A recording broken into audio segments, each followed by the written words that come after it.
को जीवित रखने वाले लोग हैं।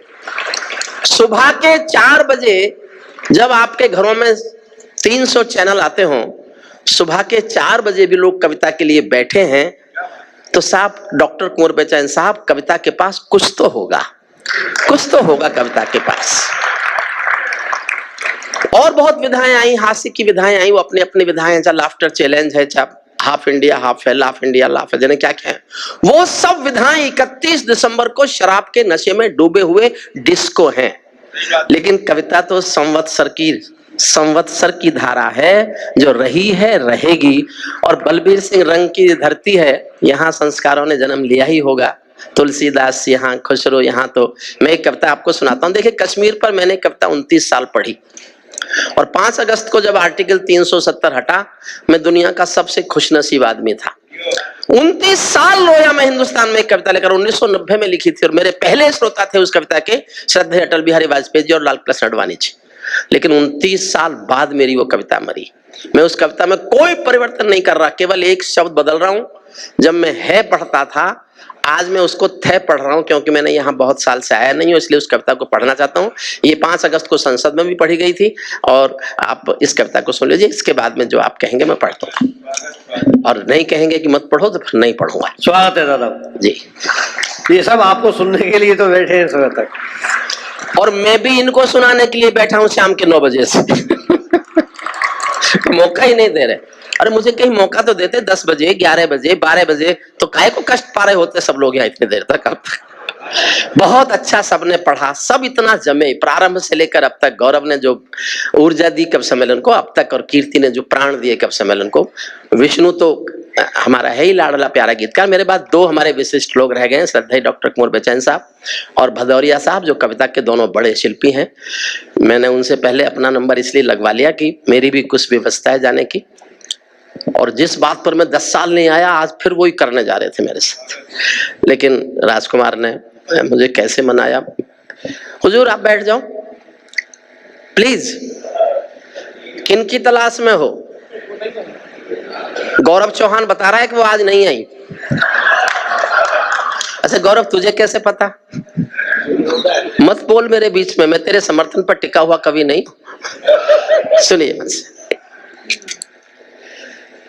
काश्मीर जो खुद सूरज के, माइक सचमुच बहुत अच्छा है, इसका थोड़ा वॉल्यूम बढ़ा के रखना। कहाँ से कंट्रोल है? कहाँ से है माइक? बहुत अच्छा साउंड सिस्टम है, बस इतना यही रखना। मैं अपना बढ़ाऊं तो इसका कम मत करना।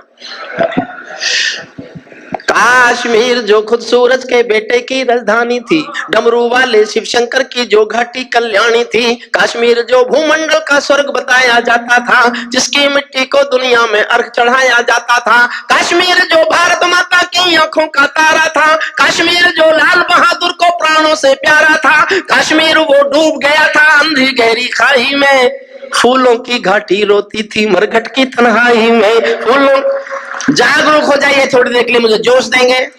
मैं खुद नींद में भरा हुआ हूं, आप मेरी नींद उतार दो, फिर मैं आपको नींद नहीं आने दूंगा। ये दावा मैं आपके सामने कर सकता हूँ, वादा भी आपके सामने कर सकता हूँ। सुनना, काश्मीर वो डूब गया है अंधी गहरी खाई में, फूलों की घाटी रोती थी मरघट की तन्हाई में। ये अग्नि गंधा मौसम मलबेला था, गंधों के घर बंदूकों का मेला था। मैं भारत की जनता का संबोधन हूँ, आंसू के अधिकारों का उद्बोधन हूँ। इसीलिए दरबारों को दर्पण दिखलाता फिरता था, इसीलिए दरबारों को दर्पण दिखलाता फिरता था। मैं घायल घाटी के दिल की धड़कन गाता फिरता था, मैं घायल घाटी के दिल की धड़कन।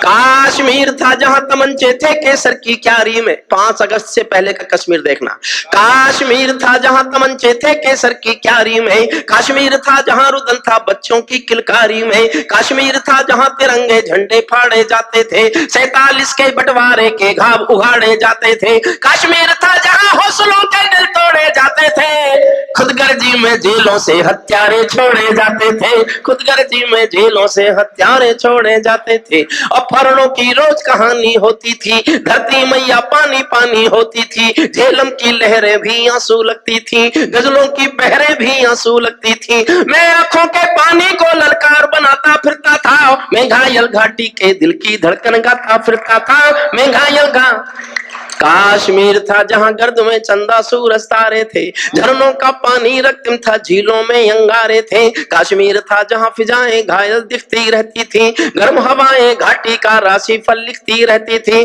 काश्मीर था जहां विदेशी समीकरण गहराते थे, गैरों के झंडे भारत की भूमि पर लहराते थे। काश्मीर था जहां हमारा राष्ट्रगान शर्मिंदा था, भारत माँ को गाली देकर भी खलनायक जिंदा था, भारत माँ को गाली देकर भी खलनायक जिंदा था।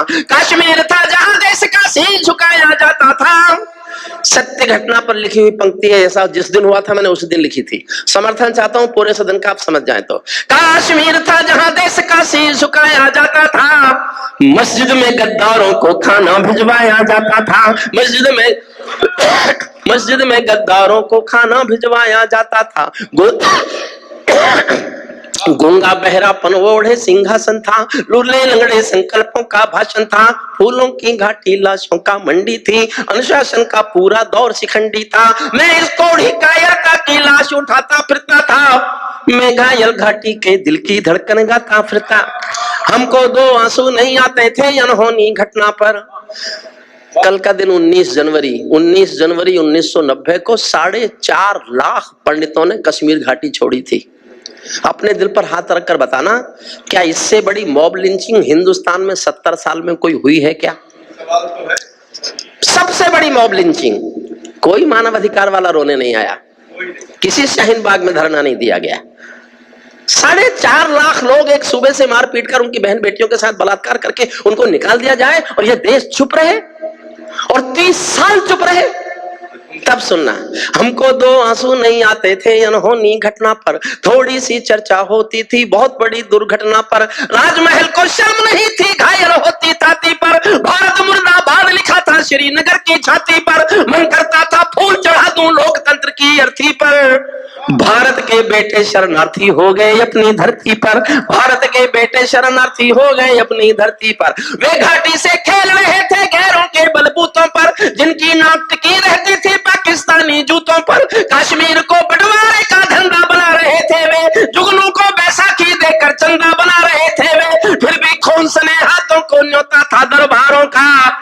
जैसे सूरज की किरणों पर कर्जा हो अंधियारों का, जैसे सूरज की किरणों पर कर्जा हो अंधियारों का। कुर्सी भूखी थी नोटों के थैलों की, कुलवंती दासी हो गई रखेलों की। और एक नाम लेता हूं, उस नाम को सुनकर आपके दिल में आदर की सम्मान की एक भी हिलोर उठे तो उस हिलोर को तालियों के हिलोर बनाना। मैं देखना चाहता हूं उस नाम से इस देश को आज भी कितना प्यार है, कितना प्यार करता है ये देश।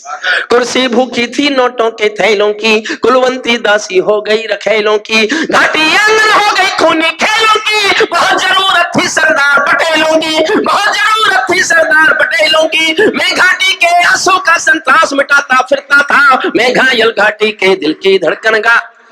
हमको दो आंसू नहीं आते थे अनहोनी घटना पर, जब चौराहों पर हत्यारे महिमा मंडित होते थे। मैं एक छंद बहुत जोश में पढ़ना चाहता हूँ। मैं 3 दिन पहले बेंगलोर में था तो मेरे मुंह से ऐसे निकल गया। मैं बहुत जोश में पढ़ूंगा लेकिन मैं चाहता हूँ जनता मुझसे भी ज्यादा जोश में सुने। फिर मेरे मुंह से यह निकल गया निडर साहब की, मैं देखना चाहता हूं कि मैंने जोश में ज्यादा सुनाया कि जनता ने जोश में ज्यादा सुना। और फिर मैंने ये भी कहा दिल से कि मैं ये चाहता हूं मैं हार के जाऊं, मैं हार जाऊं। इस बात का अगर फैसला हो कि जनता ने जोश में ज्यादा सुना था कि कवि ने जोश में ज्यादा सुनाया था, तो फैसला ये हो कि जनता जीती थी, कवि हार गया था। मैं एटा में भी आज हार के जाना चाहता हूं। राजकुमार, एक छंद सुनना, आपको लगे कि मुझसे ज्यादा जोश में आपको सुनना चाहिए तो आप मुझे हराएंगे तो यही मेरी जीत होगी और आज का मेरा पुरस्कार होगा। सुनिएगा। जब चौराहों पर हत्यारे महिमा मंडित होते थे, जब चौराहों पर हत्यारे महिमा मंडित होते थे, भारत माँ की मर्यादा के मंजर खंडित होते थे। जब कच्छ भारत के नारे थे गुलमर्ग की गलियों में, शिमला समझौता जलता था बंदूकों की नलियों में, तो केवल आवश्यकता थी हिम्मत की खुददारी की, तो केवल आवश्यकता थी हिम्मत की खुददारी की। 56 इंची सीने से ही आशा थी दमदारी की, 56 इंची सीने। जिंदाबाद जिंदाबाद दादा, अच्छा है। जा हो गया। मेरी शुभकामनाएं गौरव को, गौरव के शहर को। राजकुमार जी, आपने तो मुझे सेमीफाइनल में जिता दिया। जी दादा स्वागत। अगली पंक्ति थी जो मुझे, जिसके लिए मैंने लिखा, जिसके लिए मैं 29 साल चीखा, देश भर में चिल्लाया, रोज कहता था मेरी कविता मर जाए, मेरी कविता मर जाए, मेरी कविता मर जाए, लेकिन 5 अगस्त को मरी। मैं 4 अगस्त को बाबा रामदेव के यहाँ था, आचार्य बालकृष्ण जी का जन्मदिन था। मैंने वहां कहा कि मैं दुआ कर रहा हूं कि कल संसद जब शुरू हो तो मेरी कविता के मरने की खबर मिले, और ऐसा हुआ। इसकी अगली पंक्ति सुनना, और जितने समर्थन, प्यार, दुलार, आशीष आपने अभी दिया है उससे ज्यादा देखना चाहता हूं, सुनना। फिर पढ़ता हूं। जब चौराहों पर हत्यारे महिमा मंडित होते थे, भारत मां की मर्यादा के मंजर खंडित होते थे, जब कश भारत के नारे थे गुलमर्गा की गलियों में, शिमला समझौता जलता था बंदूकों की नलियों में, तो केवल आवश्यकता थी हिम्मत की, खुददारी की, 56 इंची सीने से ही आशा थी दमदारी की। संविधान को बदल दिया है, घाटी गैर नहीं होगी, जहां तिरंगा नहीं मिलेगा उनकी खैर नहीं होगी, जहां तिरंगा नहीं मिलेगा। जिंदाबाद जिंदाबाद। सल्यूट करता। जहां तिरंगा नहीं। अंतिम छंद पढ़ता हूं साहब, लेकिन अरे साहब बैठिए। देखो आप वही हो सब। अब देखिए, अब हमारे भाजपा के लोग CAA के समर्थन में प्रचार करते घूम रहे हैं, और सुनने वही आ रहे हैं जो उनके समर्थक हैं। को प्रचार कर रहे हो, फिर क्यों प्रचार कर रहे हो? अजीब देश है ये, अजीब। अंतिम चंद पढ़ो, लेकिन एक बात और कह के जा रहा हूं मैंने पहले भी। आप पर क्यों हंस रहे हैं? पता नहीं, आप पार्टी से किसी? देखिए, मैं अक्सर जहां मुझे बहुत अच्छा लगता है, जहां बहुत शुद्ध गीत, विष्णु सक्सेना जी को बहुत मन से प्यार से, कीर्ति जी के गीतों का महत्व जो उन्होंने पहले दोनों गीत सुनाए, अब होली तो उनका व्यक्तिगत अनुभव है, कोई उसमें कोई क्या कर सकता है। अच्छा, मेरे अनुभव ऐसे हैं नहीं तो मैं उनके बारे में टिप्पणी, लेकिन मुझे ये कहने में कोई संकोच नहीं है, मैं कीर्ति के शिल्प का बहुत बहुत प्रशंसक हूं। मुझे अच्छा लगता है उनको सुनना। कभी उनकी कोई कैसेट CD मिल जाए, फेसबुक पर मिल जाए, तो मुझे उनको सुनना बहुत अच्छा लगता है। और मैंने जो कहा, मेरी बात को गलत समझ गई वो, मैंने कहा था सिर्फ कि आपने जितना पढ़ दिया इससे ज्यादा पैसा दे दिया क्या राजकुमार ने? इसका कोई मोल होता है? जितना मन से आप सुन रहे हैं प्रारंभ से इतना देखो साहब, मैं नहीं समझता, मुझे तो याद नहीं आता कि पिछले 10 साल में मैंने हिंदुस्तान में कहीं भी 18 कवियों को एक मंच पर देखा है, और सब बड़े बड़े अच्छे कवियों को जो खूब पैसे भी लेते हैं। ये तो, और इसके बावजूद आपने प्रारंभ से अब तक जिस मन से सबको सुना, मैं दिल से कहता हूं, सचमुच कहता हूं, मैं 25 साल लाल किले में गया हूं कविताएं सुनाने। मैं 25 साल के 25 लाल किले के 25 कवि सम्मेलन, इस एक कवि सम्मेलन पर न्योछावर करने की घोषणा करता। सुबह के 4 बज रहे हैं, ये मुर्गे बोलने का समय, और हम बोल रहे हैं। क्या करें? अंतिम छंद सुनिए, फिर एक, इसके बाद एक कविता सुनाऊंगा। इसके बाद आप आज्ञा देंगे राजकुमार जी तो मैं 2 छोटी छोटी सुना। दादा स्वागत है, आप पढ़िए, क्योंकि आपके बाद दादा कुंवर बेचैन है, बस आप तभी से सुनाइए। डॉक्टर कुंवर बेचैन साहब, भदौरिया साहब पढ़ेंगे ही, लेकिन वो तब पढ़ेंगे जब मैं पढ़ना बंद करूंगा। जी दादा स्वागत है आपका। इतना तो मानेंगे ना? बिल्कुल दादा, तभी से पढ़िए। मुझे इतना ठंड में सताया तो आप समझते हो मैं बिना सताए बैठ जाऊंगा पीछे? हमारे अध्यक्ष जी तो केवल आपको ही सुनने के लिए बैठे हैं। तो ये बात आपको मालूम थी तो आपने पहले से इस बात का नोटिस क्यों नहीं लिया? अंतिम छंद पढ़ता हूं, सुनिएगा। अंतिम, इस कविता का अंतिम छंद सुनिए। मैं घायल घाटी के दिल की धड़कन, और ये है जो कवि है, संवेदनशील है, वो युद्ध का समर्थक नहीं हो सकता। मैं ऐसा मानता हूं, मेरी अपना मत है कि संवेदनाओं का वाहक युद्धों का समर्थन नहीं करेगा। लेकिन कितनी धमकी सुने, कब तक सुने? 70 साल हो गए सुनते सुनते, अभी भी रोज धमकी देता, हमारे पास एटम बम, हमारे पास एटम बम है। तो मैंने एक वैज्ञानिक, मेरे दोस्त ने, मैंने उनसे पूछा, भाई बताओ अगर हो भी गया एटॉमिक वार तो होगा क्या? बोले साहब, अगर एटॉमिक वार हो गई तो दोनों तरफ के 25-25 करोड़ लोग मर जाएंगे। तो मैंने दुखी होकर यह कहा, अगर ऐसा ही होता है और इस पाप से निपटने का यही रास्ता है तो होने दो। हम तैयार हैं 25 करोड़ मरने के लिए, पाकिस्तान तो समाप्त। और हमारे यहां जनसंख्या नियंत्रण कानून लाने की जरूरत समाप्त। मैंने दुखी होकर उस काम का समर्थन किया जिसका समर्थन मैं नहीं कर सकता। अंतिम छंद सुनना, फिर मैं एक कविता मेरे मन से सुनाऊंगा। मोदी जी पर एक कविता सुनाऊंगा, छोटी सी, बहुत छोटी सी। अमरनाथ को गाली दी है, भीख मिले हथियारों ने, अभी भी देता है। अमरनाथ, श्रद्धेय ओमपाल लीडर जी को सौंपता हूं अंतिम छंद के अंतिम पंक्ति। अमरनाथ को गाली दी थी, भीख मिले हथियार। हुजूर बैठ जाओ भैया, इसको बंद कर दो यार। अब सिर्फ कविता सुन, आप भी बैठ जाओ, इसको बंद कर दो। सेट करो मत करो, पर आप बैठ जाओ। अच्छा, मैं 10 साल नहीं आया तो आप मुझे भूल गए क्या? मैंने जिन सरकारों पे लिखा वो बैठ गई।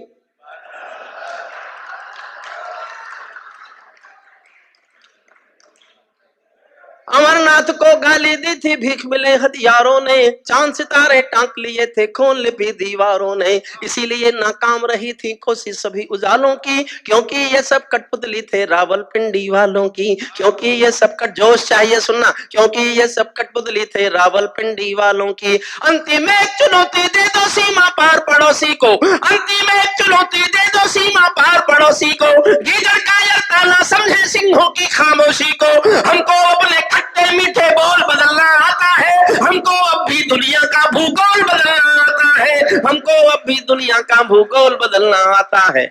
जिनको भारत के झंडे न भाती हो, जिनको भारत की धरती न भाती हो, भारत के झंडों से बदबू आती हो, जिन लोगों ने मां का आंचल फाड़ा हो, दूध भरे सीने में चाकू गाड़ा हो, मैं उनको चौराहों पर फांसी चढ़वाता फिरता था, मैं घायल घाटी के दिल की धड़कन गाता फिरता।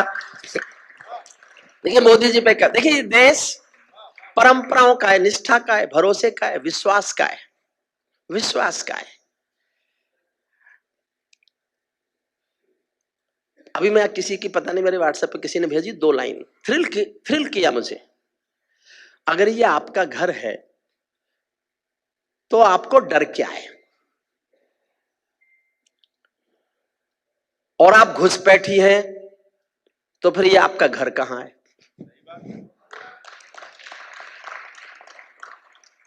एक समय आना था कि ये फैसला होना है, ये फैसला होना था, और ये कोई बहुत हिम्मत वाली राजनीति कर सकती थी। एक छोटी सी कविता सुनिए, मैं एक छंद प्रारंभ का और एक छंद बाद का सुना रहा हूं, और फिर मैं जो मेरे जीवन की सबसे अच्छी कविता है करगिल के शहीदों पर, वो 3 मिनट की कविता है, मैं वो सुना के श्रद्धेय हम भदौरिया जी को सुनेंगे, और श्रद्धेय डॉक्टर कुंवर बेचैन साहब को सुनेंगे, जो हमारे गीत के, शिल्प के, ओज के ऋषि हैं। दोनों ऋषियों को सुनने का अवसर मिलेगा। मैं, भरोसे का देश है, निष्ठाएं परंपराएं इतना इतना जीवित है। मैं एक छोटी सी कहानी सुनाता हूं 10 सेकंड की। एक बाप बेटी जा रहे थे किसी रास्ते पर, उनको तेज बाढ़ का पानी मिला, दोनों घबरा गए, डर गए, कैसे पार करेंगे, तेज बाढ़ का पानी बह रहा है। तो पिता ने हिम्मत करके कहा कि बेटी तुम डरो मत, तुम मेरा हाथ पकड़ लो, हम पार निकल जाएंगे। बेटी ने कहा पापा मैं आपका हाथ नहीं पकड़ूंगी, आप मेरा हाथ पकड़ लो। पिता ने कहा क्या फर्क पड़ जाएगा, समझना सब, ध्यान से सुनना। पिता ने कहा बेटे क्या फर्क पड़ जाएगा, मैंने तुम्हारा हाथ पकड़ा या तुमने मेरा हाथ पकड़ा? बेटी ने कहा पापा बहुत फर्क पड़ता है, मैं किसी मजबूरी में, अपने स्वार्थ में आपका हाथ छोड़ भी सकती हूं, लेकिन एक बाप अपनी बेटी का हाथ कभी किसी हाल में नहीं छोड़ सकता। हम उस मुल्क की परंपरा के लोग। छोटी सी कविता सुनिए, मेरी आज भी मान्यता है, मैं 40 साल पहले जब कवि हुआ था, मेरी तब भी मान्यता थी कि कविताएं सरकारों का समर्थन हो ही नहीं सकती। जब जब कविताओं ने सरकारों के समर्थन किए हैं, या तो कविताएं मर गई हैं या सरकार गिर गई है।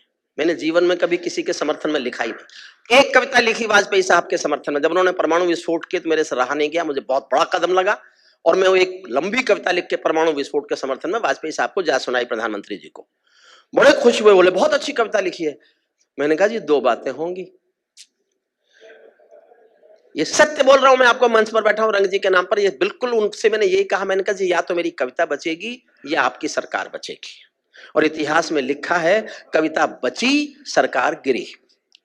उसके बाद नहीं लिखी मैंने समर्थन में, फिर किसी के समर्थन में नहीं लिखी, क्योंकि या तो मेरी कविता मरती या सरकार गिरती। तो दोनों में से मैं कोई भी काम जब नहीं चाहता था तब मैं क्या लिखता। मैं यूनिवर्सिटी से रिटायर हो गया तो अब करूं क्या। जिनको चाहते थे हटाना वो हट गए, जिनको चाहते थे लाना वो आ गए, अब क्या करें। मैंने एक ऐसी कविता लिखी जिसमें मोदी जी के पक्ष में एक भी शब्द नहीं है, और मोदी जी के खिलाफ भी एक भी शब्द नहीं है। एक भी शब्द नहीं है। और कविता में हरिओम पवार जिंदा लगे आपको तो आप मेरा समर्थन करना। छोटी सी मतलब लंबी कविता है लेकिन मैं केवल 2 छंद उसके सुना रहा हूं। राजकुमार जी सुनिए।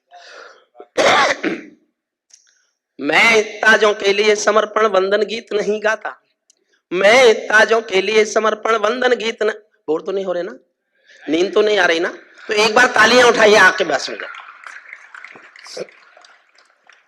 मैं ताजों के लिए समर्पण वंदन गीत नहीं गाता, दरबारों के लिए कभी अभिनंदन गीत नहीं गाता, गौन भले हो जाऊं लेकिन मौन नहीं हो सकता मैं।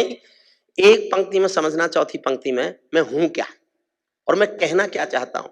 चौथी पंक्ति समझ जाओगे तो मेरी पूरी कविता समझ जाओगे। फिर दोहराता हूं, चौथी पंक्ति पर आपका मन मांगता हूं, आप समझे तो ही तालियां बजाएं। मैं ताजों के लिए समर्पण वंदन गीत नहीं गाता, दरबारों के लिए कभी अभिनंदन गीत नहीं गाता, गौन भले हो जाऊं लेकिन मौन नहीं हो सकता मैं। पुत्र मोह में शस्त्र त्याग कर द्रोण नहीं हो सकता मैं। पुत्र, सल्यूट करता हूं आपको, आपने गंभीर पंक्ति समझी। पुत्र मोह में शस्त्र त्याग कर द्रोण नहीं हो सकता मैं। कितने ही पहरे बैठा दो मेरी क्रुद्ध निगाहों पर, मैं दिल्ली से बात करूंगा भीड़ भरे चौराहों पर। मैं गाथा वाचन करता हूँ सिंहासन परिवर्तन की, अच्छे दिन आने वाले हैं नारों के आकर्षण की। कभी किसी भी प्रलोभन में मेरी कलम नहीं बिकती और किसी भी डर के आगे दिन को रात नहीं लिखती। मैं शब्दों की कांति ज्वाल हूँ, वर्तमान को गाऊंगा। जिस दिन मेरी आग बुझेगी मैं उस दिन मर जाऊंगा, जिस दिन मेरी आग बुझेगी मैं उस दिन मर जाऊंगा। सिंहासन वाले पंखों पर उड़ता नहीं मिलूंगा मैं, सिंहासन वाले पंखों पर उड़ता नहीं मिलूंगा मैं। राजमहल के कालीनों से जुड़ता नहीं मिलूंगा मैं धरती पर इंकलाब के स्वर की एक निशानी हूँ। गाते गाते अंगारा हूँ, लिखते लिखते पानी हूँ, गाते गाते अंगारा हूँ, लिखते लिखते पानी हूँ, गाते गाते अंगारा हूँ, लिखते लिखते पानी हूँ। सत्ता का आकर्षण मेरी भूख नहीं। जो मैं बोल रहा हूँ ये कोई गर्वोक्ति नहीं है। ओमपाल निडर जानते हैं 1914 के चुनाव में टिकट मांगने वाले हजारों थे, मिले हुए टिकट को लौटाने वाला सिर्फ मैं था, सिर्फ मैं था। 7 दिन तक मेरी खुशामद हुई भाजपा के शीर्ष नेता से और बाबा रामदेव से कि मैं चुनाव लड़ूं, लेकिन मैं चुनाव लड़ने के लिए नहीं पैदा हुआ, मैं चुनाव के लिए नहीं बना। मैं जो हूं, जो मेरी जिंदगी है, मैं एटा के उन लोगों से जिन्होंने श्रद्धेय रंग जी को विश्व का विश्वविख्यात गीतकार बनाया, मैं उनके मंच पर बैठकर उनकी जनता के बीच अपने लिए आशीष मांगता हूं। सुनना, सत्ता का आकर्षण मेरी भूख नहीं, शाल दुशाला चंदन मेरी भूख नहीं, सरकारी अभिनंदन नहीं चुने मैंने, राजनीति के बंधन नहीं चुने मैंने, पद्म पुरस्कारों की चाह नहीं करता, दरबारों की मैं परवाह नहीं करता, कलम सिपाही बनकर जिंदा रहता हूँ, भूखे बच्चों से शर्मिंदा रहता हूँ, भूखे बच्चों से शर्मिंदा रहता हूँ, पगडंडी से लाल किले तक जाता हूँ, झुग्गी झोपड़ियों के आंसू गाता हूँ। और किसी भी ओज के कवि का, चाहे गौरव चौहान हो, चाहे मैं हूं, हम सरदे धुरंधर भदौरिया जैसे सीखे, भले उम्र में छोटे हों लेकिन हम उनसे सीखते हैं। मैंने उनका एक छंद पढ़कर अपनी कविताओं को मान सम्मान दिया है, अपनी कविताओं को जिंदा रखने की कोशिश की है और गर्व के साथ उनका नाम लेकर मैं उनका छंद पढ़ता रहा। और मैंने जो मैं कविता सुनाऊंगा उस छंद को अगर मैंने पहले सुन लिया होता तो मैं वो कविता लिखता ही नहीं, क्योंकि मेरी पूरी कविता से अच्छा वो एक अकेला छंद है, अकेला छंद है। यही शीर्षक होना चाहिए किसी भी कवि की कविता का। जो मैं बोलने जा रहा हूं आपका मन मांगता हूं सुनना। पगडंडी से लाल किले तक जाता हूं, झुग्गी झोपड़ियों के आंसू गाता हूं, लेकिन दरबारों में कभी का शीश नहीं झुकने दूंगा, लेकिन दरबारों में कभी का शीश नहीं झुकने दूंगा। कविता का सिंहासन से संग्राम नहीं रुकने दूंगा, कविता का सिंहासन से संग्राम। जैसे ही सत्ता बदली मैंने कविता लिखने शुरू की। भारत माँ के घर में नया बसंत दिखाई दे। सुर बैठ जाओ, क्यों खड़े हो गए? प्लीज प्लीज प्लीज अब मत उठना, और अब के कोई उठाना तो मैं उसको पांडेचेरी ले जाके मंत्री बनवाऊंगा, वहां बहुत चलती है मेरी उधर। सुन लीजिए मन से। भारत माँ के घर में नया बसंत दिखाई देता है, और अगली पंक्ति अच्छी लगे तो ही दाद देना। भारत माँ के घर में नया बसंत दिखाई देता है, वंशवाद की परंपरा का अंत दिखाई देता है। वंशवाद की सबसे बड़ा कोड है ये हिंदुस्तान के लोकतंत्र का। वंशवाद की परंपरा का अंत दिखाई देता है। तुमने उस दिन परंपरा का सूरज एक उगाया था। मैं मोदी जी का 20 साल साथ उठा बैठा हूं, लेकिन मैं उनका बहुत घोर प्रशंसक कभी नहीं था। वो मेरे श्रोता थे, कविताएं सुनाता था बस। उनके मुख्यमंत्री काल में एक घटना से मैं उनका प्रशंसक बना हूं। एक घटना ने मुझे उनका प्रशंसक बनने के लिए मजबूर किया है। उस घटना का जिक्र करता हूं, आपको लगे वो घटना ऐसी है कि किसी व्यक्ति का हमें प्रशंसक बनने में देर करनी नहीं चाहिए, तो मैंने तो नहीं की। आपको अच्छी लगे तो आप केवल ताली बजा के समर्थन कर देना। भारत मां के घर में नया बसंत दिखाई देता है, वंशवाद की परंपरा का अंत दिखाई देता है। तुमने उस दिन परंपरा का सूरज एक उगाया था, तुमने उस दिन परंपरा का सूरज एक उगाया था, जिस दिन तुमने संसद की चौखट पर शीश झुकाया था, जिस दिन तुमने संसद की चौखट पर शीश झुकाया था। बहुत बधाई देता हूं मैं परिवर्तन के ना, रिश्ता तय करता हूं उस आदमी से जिसके साथ मैं बहुत दिन उठा बैठा हूं। और एक ज्ञान की बात बता के जा रहा हूं श्रद्धेय कुंवर बच्चन जी, आपके बड़प्पन के सामने अगर आप किसी व्यक्ति के साथ उठते बैठते हो और वो देखते ही देखते देश का सबसे बड़ा आदमी बन जाए, तो फिर उससे आपका क्या रिश्ता है, ये तय करने का अधिकार उस आदमी पर मत छोड़ना। ये तुम तय करना कि तुम्हारा उससे क्या रिश्ता है। ये मैं अपना रिश्ता तय करता हूं और आपके आशीष मांगता हूं। आपको लगे कि मैंने अपना रिश्ता ठीक तय किया है तो आपके जी भरकर आशीष चाहता हूं। सुनना, कश्मीर वाली कविता से भी ज्यादा आशीष चाहता हूं, सुनिएगा। बहुत बधाई दी है मैंने परिवर्तन के नायक को, बहुत बधाई दी है मैंने परिवर्तन के नायक को, लेकिन कैसे मैं जाने दूंगा आंसू के गायक को। आप विजय के जननायक हो, मैं पीड़ा का गायक हूं। आप राजपथ के नायक हो, मैं जनपथ का नायक हूं। आप राजपथ, सल्यूट आपका अभिवादन। आप राजपथ के नायक हो, मैं जनपथ का नायक हूं। निर्वाचन ने सौंपा है सम्मान तुम्हारे हाथों में, जो सुनना, निर्वाचन ने सौंपा है सम्मान तुम्हारे हाथों में, लोकतंत्र के मां संसद का मान तुम्हारे हाथों में, संविधान के पालन का अनुमान तुम्हारे हाथों में, तिलक गोखले गांधी का वरदान तुम्हारे हाथों में, अमर तिरंगे की सौंपी है शान तुम्हारे हाथों में, सौंप दिया है पूरा हिंदुस्तान तुम्हारे हाथों में, सौंप दिया है पूरा हिंदुस्तान तुम्हारे। जनादेश में आज आपकी सबसे ऊंची थाती है, दिया तुम्हारा तेल तुम्हारा और तुम्हारी बाती है, दिया तुम्हारा तेल तुम्हारा और तुम्हारी बाती है। आज आपके कर कमलों में टूटी हुई कमान नहीं और पगों के नीचे कोई गिरता हुआ मचान नहीं। आज आपके ऊपर नभ है, नीचे ठोस धरातल है और आपकी सौगंधों में गंगा मैया का जल है। और अंतिम छंद सुनना जिसके लिए मैंने कविता लिखी। मैंने 20 लाइन लिखी थी इस कविता में, 8 मांग उन्होंने मेरी पूरी कर दी, 12 बची हैं, वो 8 लाइन मैंने निकाल दी। भदौरिया जी, मैं इतराता हूं कभी कभी, और ये कोई गर्वोक्ति नहीं है, फिर भी मैं हिंदुस्तान के मंच का अकेला एक ऐसा कवि हूं जिसको हिंदी अच्छी नहीं आती, जिसको हिंदी का छंद विधान बहुत अच्छा नहीं आता, जो हिंदी का प्रकांड पंडित नहीं है, जिसने हिंदी में कोई बहुत महान कविताएं नहीं लिखी, लेकिन ऐसी कविताएं लिखी जो हिंदुस्तान की सरकारों के बदलने वाले फैसले का आधार बनी। मैंने नोटबंदी पर कविता लिखी, नोटबंदी हुई। मैंने कश्मीर पर कविता लिखी, कश्मीर की 370 हटी। मैंने फूड सिक्योरिटी के लिए भूख एक कविता लिखी। संसद में जब फूड सिक्योरिटी एक्ट आया, 14 सांसदों ने मेरी कविता कोट की। मेरी कविता उस कानून की कोख में है जो फूड सिक्योरिटी एक्ट कानून बना। भूख की जिम्मेदारी किस पर होनी चाहिए, वो मेरी भूख कविता की देन थी। मैं इस बात पर इसलिए इतराता हूं कि मैंने विषयों पर कविताएं लिखी। अभी भी इस कविता में 12 मांग उठा रहा हूं, ये मांग पूरी होनी चाहिए, वरना मैं तो चिल्लाता रहूंगा। जो 8 मांग कर दी पूरी, वो मैंने हटा दी कविता से।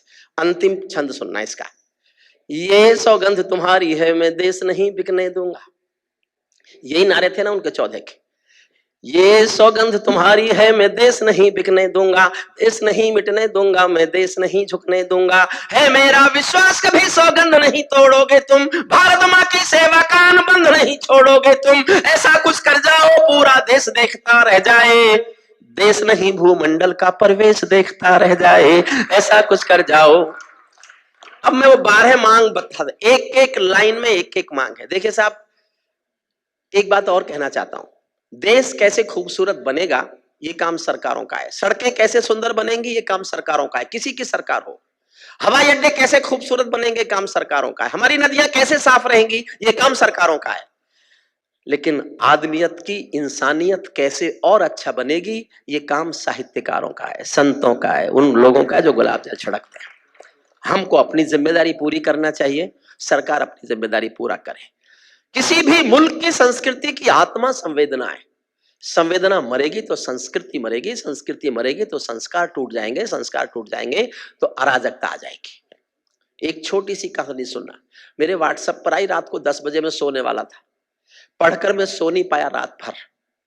और आप में से किसी को सोने से पहले कभी याद आ जाए, फिर आपको नींद आ जाए, तो मुझे गालियां देना। छोटी सी कहानी है, 12 सेकंड की कहानी। इतनी भर है कि एक अमीर महिला, बहुत अमीर महिला, बहुत बड़ी कार में, बहुत महंगी साड़ी पहने हुए एक साड़ी की दुकान में आई और दुकानदार को कार के पास बुलाया, कांच खोला और उससे कहा, जल्दी से मुझे एक सस्ती सी साड़ी ला दो, मेरी नौकरानी की बेटी की शादी होने वाली है। ये कोई खास बात नहीं है, अक्सर अमीर महिलाएं ऐसा करती हैं। खास बात यह है कि आधे घंटे बाद एक 90 साल की बुढ़िया फटी हुई धोती पहने हुए टूटी फूटी रिक्शा में बैठकर उसी साड़ी की दुकान में आई और दुकानदार से कहा, मुझे इस दुकान की सबसे अच्छी साड़ी दे दो, मेरी मालकिन की बेटी की शादी होने वाली है। मरती संवेदनाओं का ढहता हुआ देश, संभालना है तो केवल संवेदनाएं संभालिए, संवेदनाएं बचेंगी तो सब कुछ बचेगा।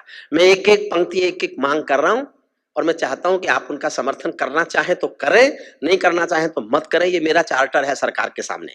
ऐसा कुछ कर जाओ पूरा देश देखता रह जाए, देश नहीं भूमंडल का परवेश देख। पहली मांग उठाता हूं, संसद को गुंडों से दागे चेहरों से खाली कर दो। चाहते हो तो इतनी तालियों से तो नहीं होगी। अपने सांसद जी को बताना, सांसदों की कैंटीन में सब्सिडी बंद हुई है। वो आंदोलन मैंने चलाया था, मैं चीखना शुरू हुआ था कि सांसदों को किस बात की सब्सिडी? सांसद गरीब लोग हैं, उनको 28 रुपए में खाना मिलेगा। अब बंद हुई। एक एक पंक्ति में एक एक मांग उठा रहा हूं। अगर हम कश्मीर में एक भी आतंकवादी नहीं देख सकते तो अपनी संसद में भी एक भी गुंडा नहीं होना चाहिए, नहीं होना चाहिए। संसद को गुंडों से दागे चेहरों से खाली कर दो, भूखे मरते हुए किसानों के घर खुशहाली भर दो, भूखे मरते हुए किसानों के घर खुशहाली भर दो। कश्मीर में भारत मां की जयकारों के स्वर दे दो। अगली पंक्ति अच्छी लगे तो समर्थन करना। कश्मीर में भारत मां की जयकारों के स्वर दे दो, हर विस्थापित कश्मीरी पंडित को उसका घर दे दो, हर विस्थापित कश्मीरी पंडित को उसका घर दे दो। खेलों को नेताओं से पूंजीपतियों से मुक्त करो, माँ बहनों बेटी का जीना स्वाभिमान से युक्त करो। झोपड़ियों को मत सिखलाओ तौर तरीका जीने का, उन्हें मयस्सर कर दो केवल अच्छा पानी पीने का, उन्हें मयस्सर कर दो केवल अच्छा पानी पीने का। नंगे बदन लिए फिरते हैं ख्वाहिश एक लंगोटी की, खाली पेट लिए बैठे हैं उम्मीदें 2 रोटी की। कहीं भूख से कोई बच्चा मर ना जाए याद रहे, 10 करोड़ भूखी पीढ़ी की याद तुम्हें फरियाद रहे। तुम चाहो तो भारत के घर घर को देवालय दे दो, लेकिन सबसे पहले झोपड़ियों को शौचालय दे दो, लेकिन सबसे पहले झोपड़ियों को शौचालय दे दो। ऐसा कुछ कर जाओ पूरा देश देखता रह जाए, देश नहीं भूमंडल का परवेश देखता रह जाए। अंतिम पंक्तियां सुनना, ऐसा लगे कि सबका साथ तुम्हारे दिल की इच्छा है। अगर वो ये सिद्ध कर दें कि सबका साथ, सबका विकास, सबका विश्वास ही उनके दिल में और कुछ नहीं है, तो फिर वो, फिर भी वो, फिर भी वो और फिर भी वो। लेकिन ये सिद्ध होना चाहिए, ये सिद्ध होना चाहिए। और ये सिद्ध तब होगा जब इस देश में दादरी और कासगंज नहीं होंगे। देश में दादरी और कासगंज नहीं होने चाहिए, नहीं होने चाहिए। कोई बिके हुए लोग कहीं 2-4 दिन के लिए कोई दुकान चलाएं और मुझसे पूछते हैं ये क्या हो रहा है दिल्ली में, क्या हो रहा है? कुछ भी नहीं हो रहा। मैं उनको असली बात बताता हूं कि 8 फरवरी को चुनाव हो रहा है और ये सब इसलिए हो रहा है कि वहां 8 फरवरी को चुनाव हो रहा है। अगर 9 फरवरी को तुम दिल्ली में मुझे एक भी आंदोलनकारी दिखा दो तो मेरा नाम बदल देना आप। कहीं पे नजरें, कहीं पे तीर, कहीं पे निशाना, ऐसी चलता है इस देश में। एक आया था गैंग, अवार्ड वापसी गैंग, वो बिहार के चुनावों तक था। मैंने बता दिया था बिहार के जिस दिन चुनाव खत्म, एक भी आदमी वापस अपना अवार्ड नहीं करेगा उसके बाद, और आज तक उसके बाद एक भी आदमी ने अपना अवार्ड वापस नहीं किया। और जिन्होंने वापस किए थे किसी ने चेक तो लौटाया ही नहीं, वो 15 रुपए की शील्ड लौटाई आए, फिर बाद में उसको भी उठा लाए, क्योंकि घर में तो दिखानी है ना आने वालों को कि हमको मिली हुई है। अब अगर ये इतिहास निकल जाए कि इनको कैसे मिली है तो कई समस्याओं का हल हो जाए, लेकिन वो मेरा इस समय मेरा वो उद्देश्य नहीं है। अंतिम पंक्तियां सुनना। और साहब देखो, एक आखिरी पंक्ति में थोड़ा सा पक्षपात तो मेरे से भी हुआ है, इतना तो भारत में चलता है। पक्षपात पूरी तरह समाप्त नहीं होना चाहिए, बड़ी मुश्किलों से पाला पोसा है हमने उसको। तो एक लाइन में मैंने भी किया है। अगर वो आपको बहुत पसंद आए तो बहुत दुआएं देना मुझे कि मैंने ठीक पक्षपात किया है, और आपको लगे कि हरिओम पवार को ये पक्षपात नहीं करना चाहिए था। अगर मुझे यहाँ आपके बीच पढ़ने के बाद ऐसा लगा कि मुझे ये पक्षपात नहीं करना चाहिए था, तो कल से पढ़ना बंद करूंगा इस लाइन को। और आपने बहुत प्यार दिया और आपको लगा कि साहब इतना तो बनता है, तो फिर मुझे आशीष देना कि ताकि मैं उस लाइन को पढ़ता रहूं। अंतिम पंक्तियां सुनना। ऐसा कुछ कर जाओ पूरा देश देखता रह जाए, देश नहीं भूमंडल का प्रवेश देखता रह जाए।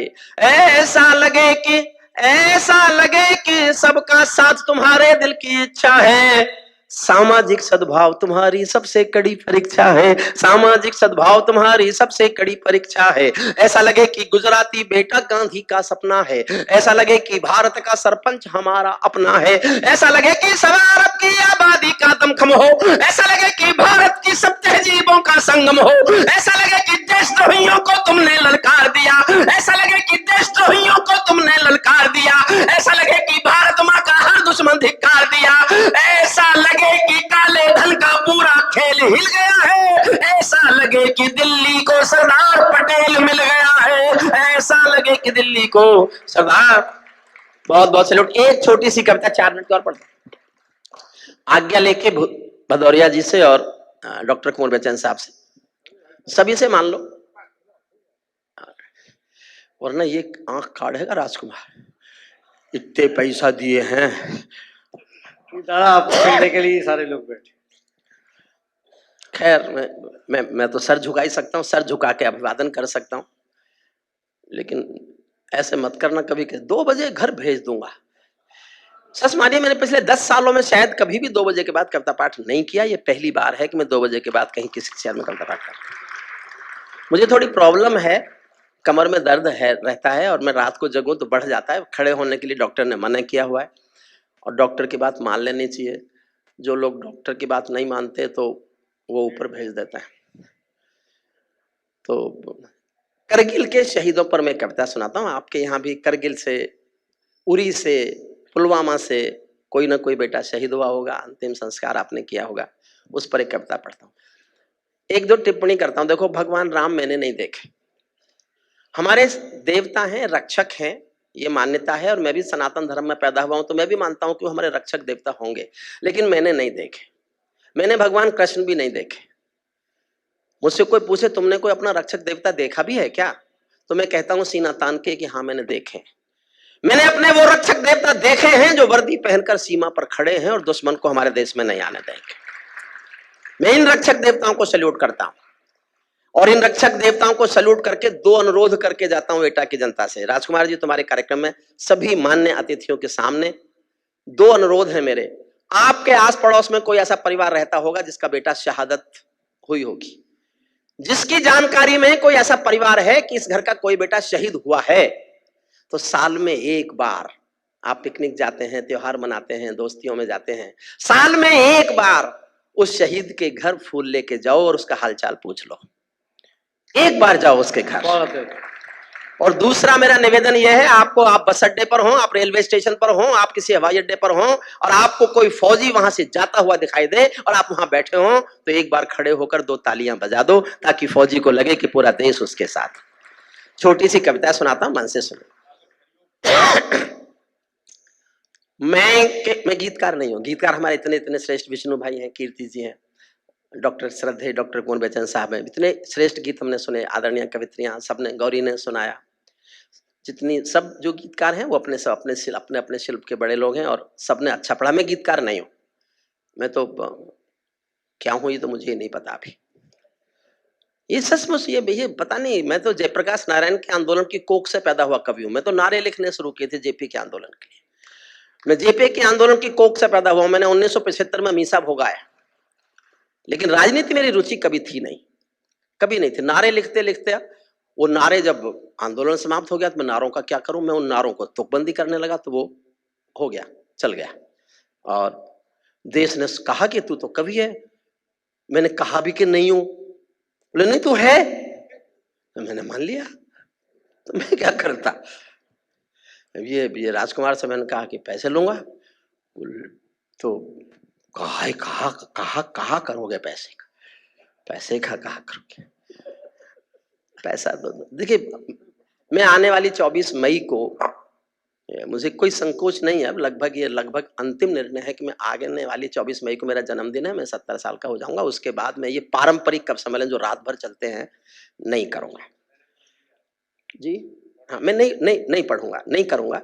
और जब ये कहते हैं ना पैसा पैसा तो सबको मिलता है, तो ये पैसे अपने घर ले जाते हैं अपने बच्चों के लिए, मैं ले जाता हूं गरीब बच्चों के लिए।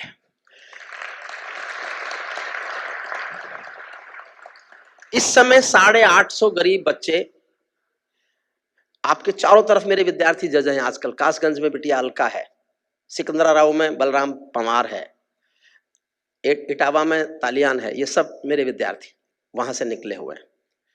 और गर्व भी होता है मेरे इस समय 7 विद्यार्थी उत्तर प्रदेश इलाहाबाद हाई कोर्ट में जज हैं, हाई कोर्ट में जज हैं इस समय 7 विद्यार्थी। और बिहार में ऐसे भी कुछ विद्यार्थी जज हैं जो मेरे ट्रस्ट से पढ़े हैं, और वो जज हो गए और मुझसे कहते हैं क्या करें सर? तो मैंने कहा कि एक एक बच्चे को पढ़ाओ, एक एक बच्चे को, और किसी गरीब माँ के बच्चे को पढ़ा दो, कुछ बना दो उसे, तो इतना यही मेरी गुरु दक्षिणा होगी। इस कविता को सुनिए, मुझे अपनी ये कविता अच्छी लगती है, भावुकता में लिखी गई। मेरठ शहर में जहां मैं रहता हूँ, एक कैप्टन मनोज तलवार का पार्थिव शरीर आया था करगिल के युद्ध में। मैं भीड़ में था, भीड़ में भीगी आंखों से आगे में जा नहीं पाया, अंतिम संस्कार में कर नहीं पाया, तो भीड़ में भीगी आंखों से एक छोटी सी कविता लिखी, वो सुन लीजिए। मैं केशव का 5 जन्म भी गहन मौन में खोया हूँ, मैं केशव का 5 जन्म भी गहन मौन में खोया हूँ। उन बेटों की याद कहानी लिखते लिखते रोया हूँ, उन बेटों की याद कहानी लिखते लिखते रोया हूँ। जिस माथे की कुमकुम बिंदी वापस लौट नहीं पाई, चुटकी झुमके पायल ले गई कुर्बानी की यमराई। कुछ बहनों की राखी जल गई है बर्फीली घाटी में, वेदी के गठबंधन मिल गए हैं करगिल की माटी में। पर्वत पर कितने सिंदूरी सपने दफन हुए होंगे, 20 बसंतों के मधुमा से जीवन हवन हुए होंगे। टूटी छोड़ी धुला महावर रूठा कंगन हाथों का, कोई मोल नहीं दे सकता बसंती जज्बातों का, कोई मोल नहीं। टूटी छोड़ी धुला महावर रूठा कंगन हाथों का, कोई मोल नहीं दे सकता बसंती जज्बातों का। जो पहले पहले चुंबन के बाद लाम पर चला गया, एक पल जीना मेरे साथ श्रद्धेय निडर जी, एक पल का एहसास जीना। जो पहले पहले चुंबन के बाद लाम पर चला गया, नई दुल्हन की से छोड़कर युद्ध काम पर चला गया। उसको भी मीठी नींदों की करवट याद रही होगी, उसको भी मीठी नींदों की करवट याद रही होगी। खुशबू में डूबी यादों की सलवट याद रही होगी, खुशबू में डूबी यादों की सलवट याद रही होगी। उन आंखों की 2 बूंदों से जीवन की श्रेष्ठ पंक्ति पढ़ रहा हूं। और में बड़े लोग बैठे हैं, ओमपाल निडर जी हों, भदौरिया जी हों, श्रेष्ठ शिल्पी कीर्ति जी हों, कुंवर बेचैन साहब हों, विष्णु जी हों। मैं, ये मेरा अहंकार नहीं है जो मैं कह रहा हूं, मैंने जीवन में केवल एक पंक्ति अच्छी लिखी है। मैं आज तक खुद को एक ही पंक्ति का कवि मानता हूं। मुझे दुआएं देना, तालियों से आशीष देना। अगर मैंने ऐसी एक पंक्ति और लिख ली तो मैं घोषणा कर दूंगा मैं कवि हो गया। अभी नहीं हूं, एक पंक्ति का हूं, वो अपने जीवन की सबसे अच्छी पंक्ति राजकुमार तुम्हारे इस कार्यक्रम में एटा की धरती पर रंग जी को समर्पित करता हूं, सुनिएगा। उनको भी मीठी नींदों की करवट याद रही होगी, खुशबू में डूबी यादों की सलवट याद रही होगी। उन आंखों की 2 बूंदों से 7 सागर हारे हैं, उन आंखों की 2 बूंदों से 7 सागर हारे हैं। जब मेहंदी वाले हाथों ने मंगलसूत्र उतारे हैं, जब मेहंदी वाले, उन आंखों की 2 बूंदों से 7 सागर हारे हैं। जब मेहंदी वाले हाथों ने मंगलसूत्र उतारे हैं, गीली मेहंदी रोई होगी चुपके घर के कोने में, ताजा काजल छूटा होगा चुपके चुपके रोने में। जब बेटे की अर्थी आई होगी सोने आंगन में, जब बेटे की अर्थी आई होगी सोने आंगन में, शायद दूध उतर आया हो बूढ़ी माँ के दामन में, शायद दूध उतर आया हो बूढ़ी माँ। पूरे संसार में किसी मजहब में नहीं है परंपरा। करगिल के युद्ध में एक बेटा शहीद हुआ था, वीरेंद्र सिंह। उसका गांव है भरतपुर के पास, अजान, महाराष्ट्र, राजस्थान में। ये कल्पना नहीं है, सत्य घटना है। जब वीरेंद्र सिंह का पार्थिव शरीर सेना लेके आई तो उसकी पत्नी ने गांव वालों की मर्जी के खिलाफ, ये पहली घटना थी, उसके बाद तो कुछ घटनाएं घटी। देहरादून में कविता ने अपने पति को कंधा दिया, उसके बाद घटना घटी, लेकिन जो दुनिया में इतिहास में पहली घटना घटी वो अजान गांव की थी। वीरेंद्र सिंह की पत्नी ने गांव वालों की मर्जी के खिलाफ, अफसरों की मर्जी के खिलाफ शादी के दिन के कपड़े पहने और शमशान घाट तक अपने पति की अर्थी को कंधा दिया। यह दुनिया की पहली घटना थी। जो घटना दुनिया में पहली बार घटे वो तो अपने में महाकाव्य है, कोई क्या लिखेगा उस पर। फिर भी मैंने एक पंक्ति लिखी है, आप प्यार से सहेजना। वो विधवा पूरी दुनिया का बोझा सर ले सकती है, वो विधवा पूरी दुनिया का बोझा सर ले सकती है, जो अपने पथ की अर्थी को भी कंधा दे सकती है, जो अपने पथ की अर्थी को भी कंधा दे सकती है। मैं ऐसी हर देवी के चरणों में सिर झुकाता हूँ, इसीलिए मैं कविता को हथियार बनाकर गाता हूँ, इसीलिए मैं कविता को हथियार बनाकर गाता हूँ। जिन बेटों ने पर्वत काटे हैं अपने नाखूनों से, सैनिक का शौर्य सुनना 6 लाइन में। क्या है वो बहादुर लोग जिनको मैंने अपना देवता बताया? जिन बेटों ने पर्वत काटे हैं अपने नाखूनों से, उनकी कोई मांग नहीं है दिल्ली के कानूनों से। जो सैनिक सीमा रेखा पर ध्रुव तारा बन जाता है, जो सैनिक सीमा रेखा पर ध्रुव तारा बन जाता है, उस कुर्बानी के दीपक से सूरज भी शर्माता है। गर्म दहानों पर तोपों के जो सीने अड़ जाते हैं, जो गर्म दहानों पर तोपों के जो सीने अड़ जाते हैं, उनकी गाथा लिखने को अंबर छोटे पड़ जाते हैं, उनके लिए हिमालय कंधा देने को झुक जाता है, उस पल को सागर की लहरों का गर्जन रुक जाता है। उन बेटों की, उस सैनिक के शव का दर्शन तीरथ जैसा होता है, उस सैनिक के शव का दर्शन तीरथ जैसा होता है।